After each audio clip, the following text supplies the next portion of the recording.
Broadcasting from Memphis, Tennessee.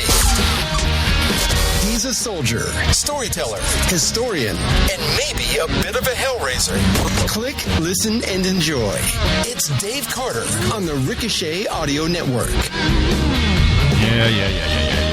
He's not just a storyteller or a hellraiser and all the other stuff, but he's terribly interested in what's going on all around us. I mean, there are absolutely a lot of things just popping right now on every front. We've got mostly peaceful protests where people set mostly peaceful fires to federal buildings and police precincts.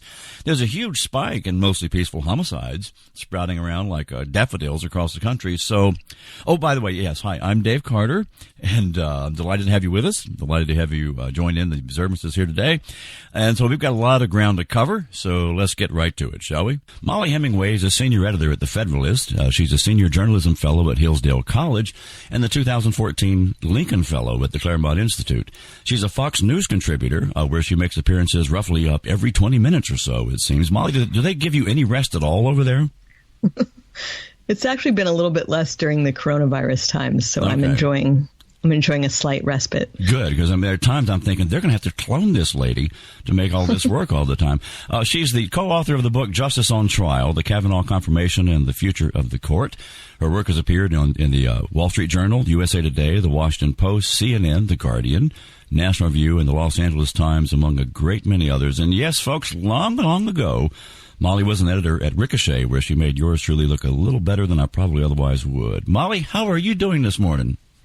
I'm doing great, and it's great to be here with you. Thank you so much for taking a few moments to out of your obviously hectic schedule to talk with us. We hear folks in the media, the academic world, sports, entertainment, elsewhere, talk about root causes, right? And they always diagnose poverty and things like that as the root cause, unemployment, what have you. But then they don't address what causes those maladies to begin with. And I'm just trying to figure out why so many people willfully turn a blind eye to the actual cause of what's going on. Well, and I think, I said very uncharitably that it was a desire for political power. I also think it's difficult, and also it makes people feel like hypocrites.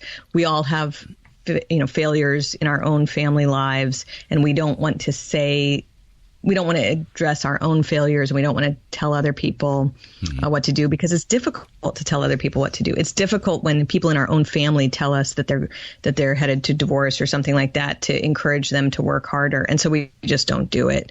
And I do think this is a pre-political problem. This is something about a breakdown in the American character that has these political side effects. Okay, yeah. I hear what you're saying. By the same token, at least with respect to some things, if I get a speeding ticket, I'm going to tell everyone in the house, hey, y'all, slow down. We can't afford the insurance. Slow down a little bit. Don't do the stupid. I told my kids, don't make the same mistakes that I've made. Make fresh mistakes. Be inventive. Be creative. But don't make the same mistakes I made. But I guess it's more difficult to do that in a public way.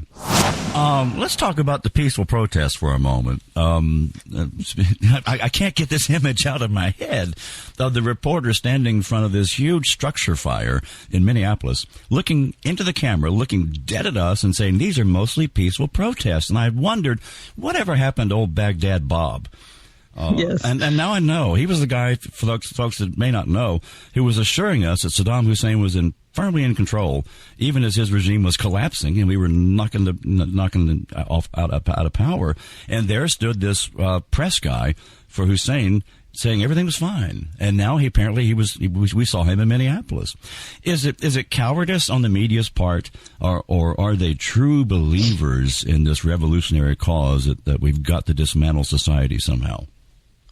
I think they really probably deep down understand that violent riots and assaults on cities across the country are bad for their political team. And so they're just trying to downplay them, because they know that people don't like riots, and they don't like physical assaults, and they don't like arson, and they don't like destroying small businesses in every city across the land. And so if you can't keep that from happening, you just lie about it. Well, look, it's been very nice of you to stop in and chat with us today. Thank you. It's been so fun to hear you and Yeah, thank you. Well, I've been a fan of yours since Ricochet, and I turn on the TV all hours of the day and night, and there you are. They must give you like a closet someplace. Here, go take a nap. Here's a cot. We'll bring you back out in 20 minutes. Sometimes it is about like that. All right. Well, thanks so much, and feel free to drop in anytime. I'll have some good Cajun jokes set up for you next time, all right? Thanks, Dave. All right, folks, that's Mollie Hemingway on the Dave Carter program. Compelling conversation and maybe a giggle or two. It's Dave Carter on Ricochet. So let's get started here. Rob Long is the co-founder of Ricochet. He was the executive producer for the TV show Cheers. He also spearheaded other successful TV programs, including Sullivan & Son and the series Kevin Can Wait. He's been nominated for 2 Emmy Awards, 1 Golden Globe Award, and his written work has appeared all over the place in the Wall Street Journal, Newsweek International, Time Magazine, the LA Times, National Review, and more. But as they said in the movie Airplane, that's not important right now. So, and don't call me Shirley, right?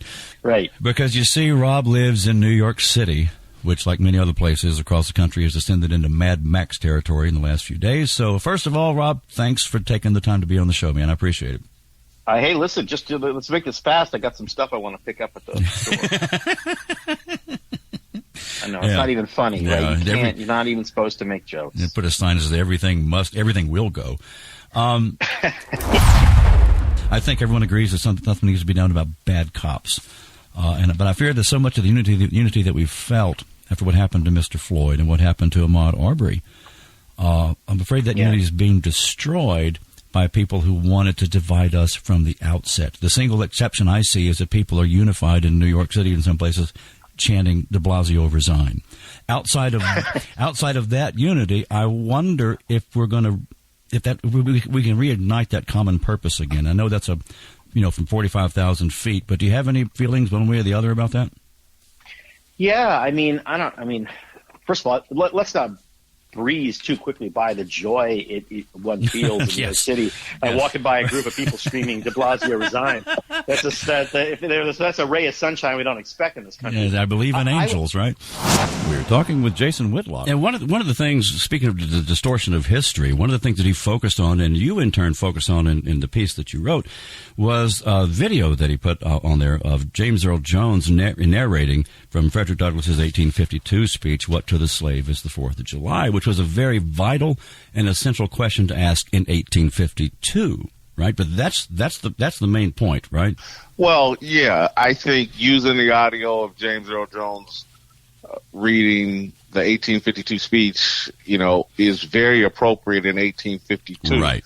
That's 170 years ago, and we're no longer slaves. And to anybody to allude to the fact that we are is a joke and just doesn't have an understanding of history and wants to live in the past rather than in the reality that we're in right now. I'm going to change gears just a little bit here. You and I think, are roughly the same age. I'm a little bit older than you. Not much, though my kids' wisecracks notwithstanding. After I retired from the military, I decided to drive an 18-wheeler cross country for a while, to kind of see the country that I defended for 20 years. And one of the sadder things that I noticed was that in most of the cities that I went through, the street that was named after Dr. Martin Luther King Jr., tragically, tended to be one of the more violent streets in the majority of the cities through which I drove. And I've often wondered what he would make of that, or for that matter, I've wondered what he would make of Black Lives Matter, if he would even recognize his teachings in that group. And conversely, I was wondering, what would Black Lives Matter, what would their reaction be to him if Dr. King were still with us today? Have you have any thoughts on that, on how things might go if he were still with us? Well, I think the assassination of Dr. King is one of the reasons, and I would throw in the assassination of John F. Kennedy, is one of the main reasons why leadership is so poor in America. The events, the turbulence of the 1960s and the change during the 1960s really changed America and really changed the kind of people that raised their hand for leadership responsibility. Seeing those two men, and I would throw in Malcolm X assassinated, raised the stakes of leadership, and most people were like, "Nah, I don't want to pay those stakes." Oh, okay. Weird. talking with Pat Sajak. There's almost a vaudeville quality to the humor at times, which I think is missing. Were you influenced by those folks? Oh, sure. I mean, first of all, I'm old. So, of course, those are the people I grew up with. Went to school with. Yeah, look, time. I don't begrudge change. It happens. Humor changes. Deliveries change. But I'm not going to try to adapt to that and be hip and all that stuff. I'm not hip. The only time you see the word hip associated with me if it's followed by the word replacement. If your speakers are making a funny sound, you're listening to The Dave Carter Show. Well, my friend, it's been a pleasure as always and an honor to have you on the show. Thank you so very much. Dave, thank you, and don't ever ask me to do this again. Dave Carter.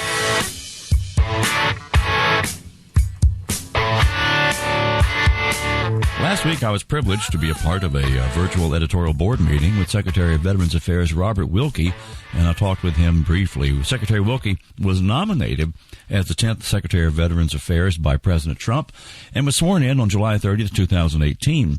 He was previously the Undersecretary of Defense for Personnel and Readiness for former Secretary of Defense James Mattis. He is currently a colonel in the U.S. Air Force Reserve. He holds an honors degree from Wake Forest University, a Juris Doctor from Loyola University College of Law in New Orleans, a Master of Laws in International and Comparative Law from Georgetown University, and a Master's in Strategic Studies from the United States Army War College. But oddly enough, what intrigued me were 2 points that the Secretary made, the first being his disclosure that his son is currently attending Clemson, which Secretary Wilkie described as, quote-unquote, greater football glory. And the second point, a more serious point, was Secretary Wilkie's illumination of the fact that the VA has turned a corner toward better customer service for those who have served the country in the last couple of years, all of which led, when it came my turn to ask a question, to the following exchange. With that, we will go to Dave Carter, who's with Ricochet, I believe. Dave, you have a question? Yes, sir. I'm muted.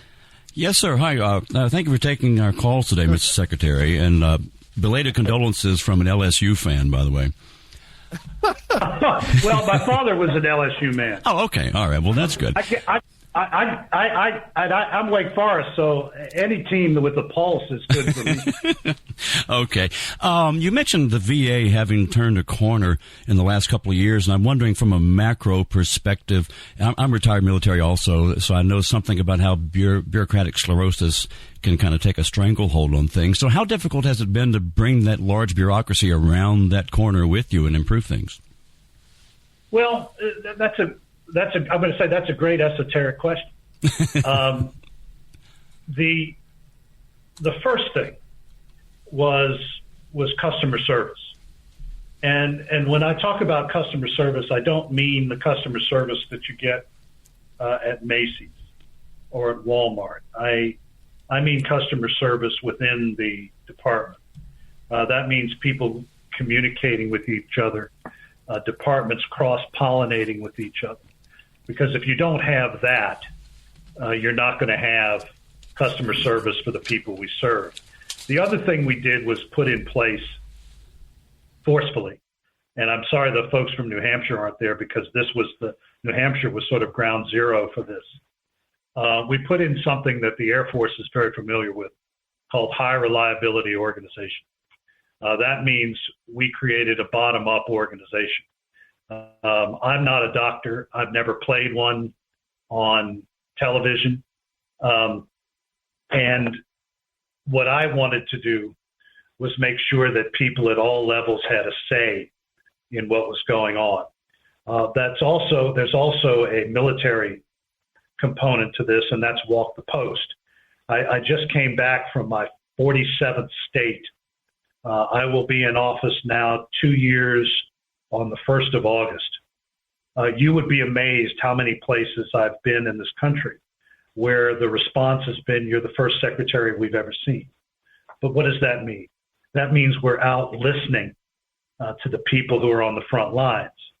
And that has been received. The other thing that has been received is that we now make it clear that if we find someone who is not doing the job, who is not living up to the oath, that we do everything we can to remove that individual from service. We have released well over 8,000 people, and it's not custodial staff. It's all up and down, from the highest political levels down to the GS4 and GS5 level. I think that sends a signal to the workforce as well. The other part of your question is really the hardest nut to crack, and that is getting rid of old industrial age processes. One example of how we've been able to do that is in hiring. This emergency has allowed us to throw away the rule book when it comes to hiring.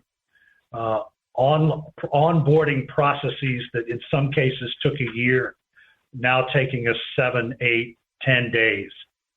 We've hired over 20,000 people just in the last few weeks, 5,000 nurses, almost 1,000 doctors. We're not going to go back. We're computerizing this process so that it is modern and it is responsive to the needs that we have.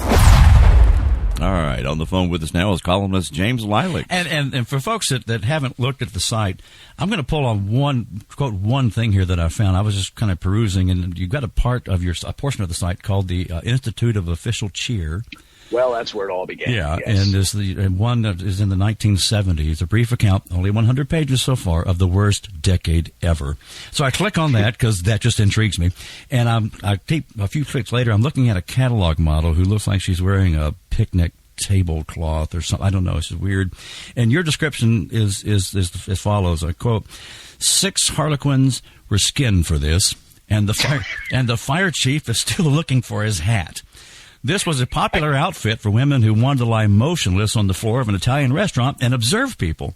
She looks very familiar. I'm convinced I had a great adolescent crush on this model. I wonder who she was, besides someone who could give you a winsome smile while clad head to toe in itchy, thin synthetics. Very naturally you, unquote. Now, let's pretend for just a moment that I could ever write prose that funny and that descriptive. It would take forever. Cars would rust while I was still trying to compose the thing. So I mean, does this stuff just spring spontaneously from you? It seems, yeah, just coffee. And I know exactly what picture you're talking about. Yeah, too, from the Sears catalog. Right. I have two Sears catalogs total. There's a bicentennial one, and there's the Sears one you're talking about. One of my favorite actual titles for a section is that one, which is Le Chic Sablik. Yes. A couple of weeks ago, I talked with Roman Guedin, and one of the things I asked him with respect to his caricatures and cartoons is, does it take time for him to think of what part of someone's face he's going to inordinately enlarge, nose, ears, or whatever, and or how does he do that? And he said it's a curse. Okay, everything he looks at, even bushes and he sees as caricatures. So when he sees people, these things just pop up. He just sees it spontaneously, and I assume that's kind of the case with you in a lot of this. Yeah, this is Roman all over the place. Yeah, it's not a skill, it's not a gift. It's a curse. It's a curse. It's a curse. He's stereotypical Russian. God love him so much. When we were on the cruises. Sometimes I would leave the bar at whatever ungodly hour they kicked us out of the crow's nest. Right. I'd wander to the back of the ship to see if anybody was still around. 3:00 in the morning, and there would be a Roman in the back with some supermodel that he'd either smuggled on board or had found below decks somewhere. And he's just mesmerizing her with his whole soulful routine. So if Roman was still standing, the party was still ongoing, and yeah. I really miss the trips that we took. Oh yeah. And for folks who may be saying that voice really sounds familiar, yeah, this is the gentleman that was kind enough to record a lot of the sound bits that we use on my show, for which I really appreciate. We get a lot of mileage out of that stuff. It's good. I did one for Dwayne Patterson, who is Hugh Hewitt's producer. He's got an after show. And I wrote him a theme that was an awful lot of fun that took all these Trump quotes that Trump was saying about Hugh back, because Trump really put the wood to Hugh, which is something that I just found just absolutely classless and unforgivable. But still, there they are all these years later, Hugh ranting about this third-rate radio host. It's true. Perfect. Check out the ratings. Perfect. I know. I love it. It's just like, and that's so that when I do Dwayne's show every week, I hear my own voice from years ago this little theme that I wrote. Yeah. That's the other fun thing about Ricochet is it lets me now and then write music, and I wrote Ricochet theme, such as it is. Yeah. And it's the thing that they can always depend on me to be absolutely cheap, because was it a bottle of Drambuie, if I remember right? Yeah. They were going to give me a bottle, and it showed up as Drambuie, and they were appalled. I called them up and said, "Thank you guys for the bottle of Drambuie." They said, "What? No, we didn't send you Drambuie, not at all. We sent you something else." And so the guy came, took the Drambuie, and brought what they were supposed to bring, which is a bottle of Pappy Von Winkle, which is like the gold standard for this stuff. And it's and I put it aside thinking, I'll open that when my daughter gets married. But now, when this is over, my friends are going to come back to my gazebo, and we're going to open up the bottle of the best whiskey that I have and have some cigars and toast the return of America. There we go. It cannot come soon. Absolutely. Well, James, thank you so much, sir, for taking the time to be on the program here today, part of the proceedings. I really appreciate it.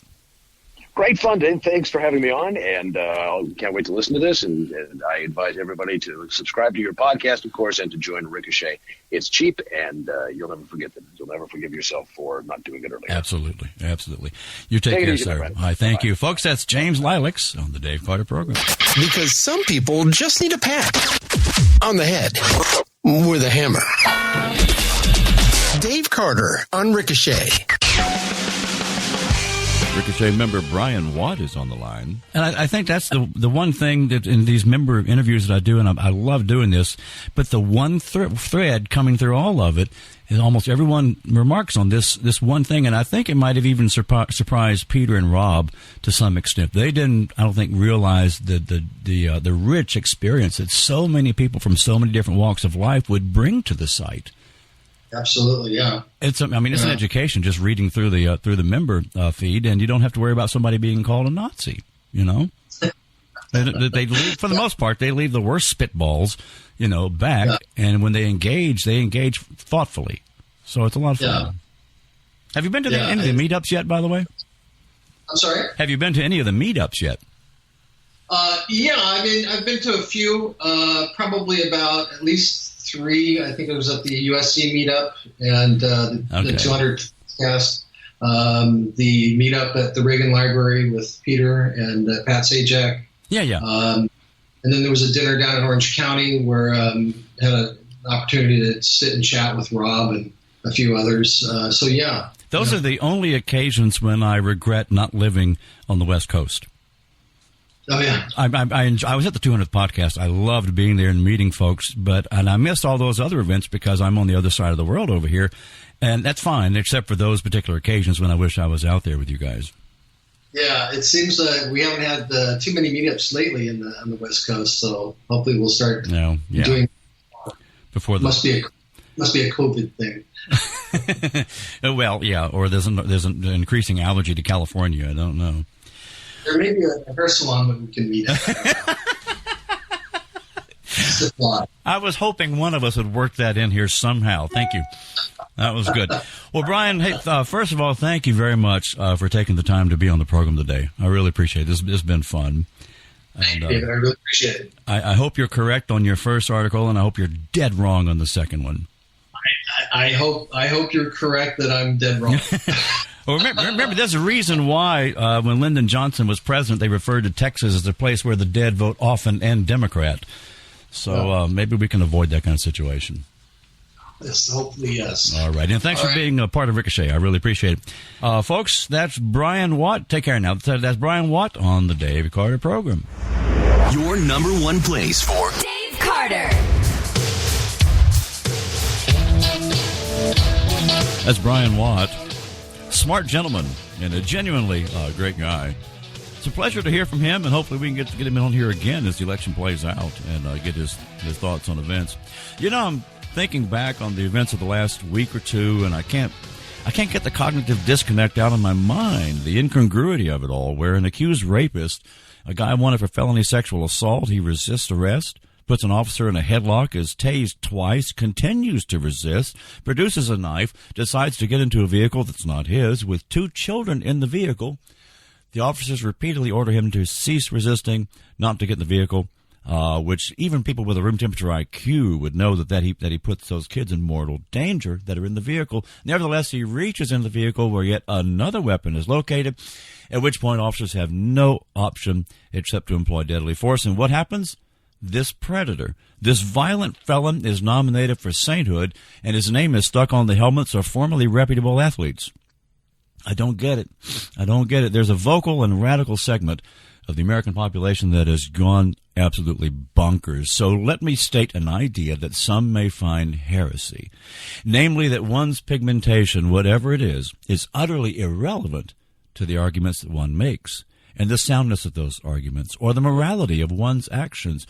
We have no duty at all to address anyone in any specific way based on their race or their color or any other immutable characteristics over which they have no control. All right? There is no black morality. There's no white morality. There is right and wrong. And one's pigmentation, one's race is simply and absolutely inconsequential to the morality or the immorality of their actions or words.